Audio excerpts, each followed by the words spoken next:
안녕하세요 여러분, 서재쌤의 생명과학입니다. 자, 오늘은 개체군에 대해서 이제 들어갑니다.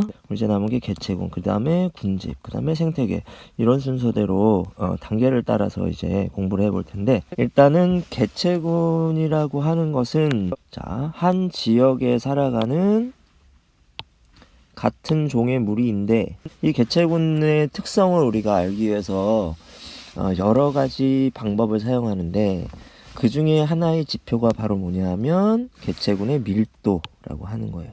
어떤 개체군은 좁은 공간에 밀집해서 살기도 하고 넓은 공간에 서로 떨어져서 살아가기도 한단 말이야. 그렇죠? 그러면 이 개체군의 밀도를 우리가 어떻게 표현할 수 있겠어요? 단위 면적당 개체수 또는 단위 부피당 개체수, 이렇게 표현하는데, 단위 부피당 개체수로 표현하는 경우는 많지 않습니다. 주로 단위 면적당 개체수라는 개념으로 많이 나온다. 요걸 공식화한 것이 가끔 등장하는데, 개체군의 밀도 D, 개체군의 생활공간의 면적 S분의 개체군 내의 개체수 N, 이렇게 되겠습니다. 그러니까 분자의 개체수가 있으니까 얘는 개체수하고는 뭐하고 비례하고, 그 다음에 생활공간의 면적하고는 뭐하는 값이다? 반비례하는 값이겠죠. 그렇지. 그래서 이 두 가지를 다 따져야 된다. 개체수만 많다고 밀도가 높은 게 아니다, 라고 하는 거. 그래서 면적이 달라지는 경우를 보통 잘 생각을 하지 않아서 함정에 빠지는 경우가 가끔 있는데, 면적이 넓어지면 밀도가 줄어들겠죠. 개체수가 그대로라면. 요거를 좀 머릿속에 넣어두고 있으면 좋겠습니다. 그럼 이 개체군의 밀도는 고정되어 있는 게 아니겠죠. 그치? 그래서 개체군의 밀도가 증가하기도 하고 감소하기도 하는데, 출생, 태어났어. 그러면 전체 개체수가 증가할 거 아니야. 그러니까 출생은 뭐가 돼? 증가 요인이 되고, 그다음 사망은 개체수가 감소하겠죠. 그러니까 이거는 밀도의 감소 요인. 그렇죠. 그다음에 이입이라고 하는 건 다른 개체군에서 넘어온 겁니다. 다른 지역에 있던 개체가 이쪽 지역으로 넘어온 거지. 그렇지. 그래서 이입은 무슨 요인이 되겠어? 역시 증가 요인이 되겠고요.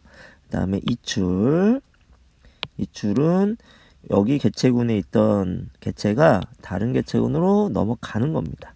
이거는 감소 요인 되겠죠. 그래서 출생, 사망, 이입, 이출에 의해서 개체군의 밀도가 뭐합니까? 변화할 수 있다라고 하는 거 알아두고요. 그 다음에 요 네 가지 이후에도, 그리고 먹이의 양이 많아지면 밀도 증가 요인이 되겠죠. 먹이 양이 줄어들면 밀도 감소 요인. 그다음에 기후는 기후가 갑작스럽게 변화하면 이거 밀도 감소 요인으로 작용할 수 있고요.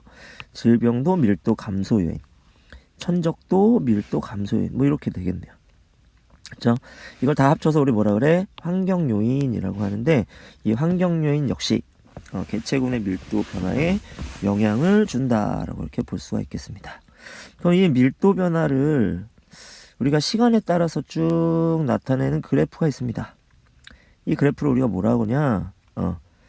개체군의 생장곡선이라고 이렇게 부르는데, 그러니까 이 생장곡선은 개체군의 변화, 앞으로 이 개체군이 더 성장할 것인지, 아니면 뭐 개체군이 환경이 더 안 좋아져 가지고 개체군의 밀도가 막 높아지면서 개체군이 살기 어려워질지, 이런 것들을 우리가 가늠해 볼 수 있는 곡선이라고 볼 수 있는데, 이걸 우리가 생장 곡선이라고 합니다. 봐봐, 개체수 변화를 시간에 따라 나타낸 것. 저거 했으니까 개체수 변화는 y축에, 시간은 x축에, 이렇게 나타내 볼 수 있겠죠. y축에 개체수 변화. 자, 이렇게 해서 그려보면 생각해 보세요. 개체가 늘어나면 늘어날수록 생식 가능한 개체수도 늘어나겠지. 생식 가능한 개체수가 늘어나면 단위 시간 동안 개체 증가율도, 늘어나는 개체수 수도 역시 많아질 거란 말이야. 그래서 한 마리가 두 마리 되면 그 다음에 두 마리가 네 마리 되고, 그 다음에 네 마리가 여덟 마리가 됩니다. 증가량이 계속 늘어나죠. 그렇지. 요런 거를 우리가 무슨 증가라고 얘기하냐? 기하급수적 증가라고 얘기하는데, 그렇죠. 그래서 우리가 이론적으로 예를 들어서 먹이에 제한이 없고 서식 공간 등의 제약이 없고, 그렇죠. 생식 활동에 있어서 제약 조건이 전혀 없는 경우, 이런 경우는 실제 존재하지 않겠죠. 그래서 이론적으로 생장곡선을 그려보면 무슨 형이 나타난다? J자형 생장곡선이 나타납니다. 이렇게요. 그러니까 요거는 무슨 생장곡선이 돼? 이론적 생장곡선이 된다. 이렇게 돼요. 근데 실제 우리가 실험을 통해서 생장곡선을 그려보면 어떻게 되냐면 처음에는 기하급수적인 것처럼 개체수가 증가하다가 개체수가 증가하면 증가할수록 어떻게 되겠어요? 하나의 개체당 차지하는 면적이 자꾸 줄어들 거 아니야. 그쵸? 공간이 부족해지고, 그쵸? 그 다음에 먹이도 어떻게 되겠어? 자꾸 줄어들겠지. 그래서 서식 공간 부족해지고, 먹이도 부족해집니다. 경쟁이 치열해집니다. 그 다음에 얘네들이 또 노폐물도 막 배설할 거 아니야. 그렇죠? 노폐물이 막 축적되고요. 전염병도 막 확산되고요. 막 이렇습니다. 그럼 어떻게 될까? 이 개체수 증가 속도가 점점 둔화될 거란 말이죠. 그래서 실제 생장곡선은 무슨 자형을 그리게 된다? 그렇죠. S자형 생장곡선을 그리게 됩니다. 이 곡선이 뭐가 돼? 실제 생장곡선이 되는 거야. 이렇게 됩니다. 이렇게 가면 갈수록 생장이 느려져. 그렇죠. 이렇게 생장을 느려지게 하는 요인들, 결국 개체군의 생장을 제한하는 요인. 좀 전에 얘기했죠. 먹이 부족, 노폐물 축적, 전염병 확산, 그렇죠. 서식 공간 부족, 경쟁의 심화, 뭐 이런 것들이요. 이런 것들 우리가 뭐라고 불러? 환경 저항이라고 부르고요. 그렇지. 이 환경 저항이 점점 커져서 나중에는 이 환경 저항 때문에 더 이상 개체수가 증가하지 못하는 상황, 자, 생장이 멈추는 상황이 오게 됩니다. 그렇죠. 그러니까 그 환경에서 최대한 생장할 수 있는 개체수라는 거죠. 그렇지. 이걸 우리가 뭐라 그래? 환경 수용력이라고 합니다. 이 환경 수용력은 뭘로 나타낼 수 있겠어? 개체수로 나타낼 수 있지. 이 환경에서는 개체수를 여기까지 허용한다 라고 하는 의미가 되겠습니다. 됐죠? 그래서 산서식지에서 증가할 수 있는 개체수의 최대치, 이걸 우리가 환경 수용력이라고 이야기합니다. 근데 시험에서 자주 물어보는 건 뭐냐면 환경 저항의 크기야. 아이들이 이걸 많이 헷갈려 하는데 한번 생각해 보세요. 개체수가 요 정도일 때 환경 저항의 크기와 개체수가 요 정도일 때 환경 저항의 크기를 한번 비교해 봅시다. 그럼 어떨까? 여기를 T1이라고 하고 여기를 T2라고 해볼게요. 그러면 T1일 때 환경 저항이 크겠어? T2일 때 환경 저항이 크겠어? 왜? T2일 때 환경 저항이 크단 말이야. 왜냐하면 개체수가 많아지잖아. 그렇죠? 그러면 노폐물도 증가하겠지. 먹이도 부족해지겠지. 그렇지? 그래서 가면 갈수록 개체군이 뭐하면 뭐할수록 생장하면 할수록 환경 저항은 커집니다. 그렇지? 여러분은 간단하게 오른쪽으로 가면 갈수록 환경 저항의 크기가 증가한다. 요렇게 여러분들 받아들이면 되겠습니다. 그렇죠? 근데 이 환경 저항의 개념은 요렇게도 설명을 해요. 여기 보면 환경 저항이 없었다면 이론적으로 생장할 수 있는 개체군의 크기가 J자형 생장곡선이잖아. 그래서 J자형 생장곡선하고 S자형 생장곡선하고의 차이, 요거를 우리가 환경 저항의 크기라고 이렇게 보통 설명을 많이 하시고 정의도 하고 그러거든요. 근데 그러면 애들이 헷갈려 해요. 자, 초반에는 어떻습니까? 실제 생장곡선과 이론적 생장곡선의 차이가 점점 커지죠. 그렇지. 근데 J자형 곡선은 생장곡선은 계속 증가하다 보면 이게 극강값에 그래가지고 거의 무한대로 올라가 버린다는 거죠. 그렇지? 그래서 한 요 정도 되면 요 점과 무한대의 차이, 그렇죠? 그 다음에 요 점과 무한대의 차이를 한번 생각해. 여기를 T3라고 한번 생각해보고 여기를 T4라고 생각해보면 학생들이 이런 질문을 많이 해요. 선생님, 제2자형 생장곡선하고의 차이는 T3가 T4보다 더 크지 않습니까? 그러니까 T3일 때, T4일 때보다는 T3일 때가 환경저항이 더 큰 거 아닙니까? 라고 이렇게 묻는데 그건 잘못된 생각입니다. 그렇죠? 그러면 T3일 때 이론적 생장곡선이 올라가 있는 곳하고 T4일 때 이론적 생장곡선이 올라가 있는 곳의 차이는 누가 더 클까요? 한번 생각해 보세요. 그렇지? 똑같이 무한대라고 보면 안 되죠. 왜냐하면 시간이 가면 갈수록 제2자형 생장곡선은 계속 올라가야 돼. 그렇지? 근데 T3에서 T4까지 변화하는 것보다 제2자형 생장곡선이 상승한 값이 당연히 더 클 거란 말이야. 그렇겠죠. 그렇기 때문에 T3일 때보다 T4일 때 당연히 뭐가 환경 저항이 더 커집니다. 그래서 지금 선생님이 T1, T2, T3, T4 했잖아요. 당연히 T4, T3, T2, T1 이렇게 요 순서대로 환경 저항의 크기를 우리가 나타낼 수 있습니다. 결국 이 환경이 수용할 수 있는 개체수, 그렇죠? 그 개체수와 가까워지면 가까워질수록 환경 저항은 어떻게 되는 거야? 커질 수밖에 없는 것이다. 라고 하는 거를 좀 머릿속에 넣어둘 수 있도록 합니다. 알겠죠? 그럼 이 환경 수용력은 있잖아. 고정된 값이냐? 그렇지 않겠죠. 그렇지. 그래서 난이도를 그러니까 좀 높은 문제가 나온다면 이 환경 수용력이 변하는 경우를 가지고 문제를 낼 수도 있을 거예요. 그렇지. 예를 들어서 이 경우에는 이 환경 수용력이 일정하다는 것은 먹이도 일정하고, 그렇지.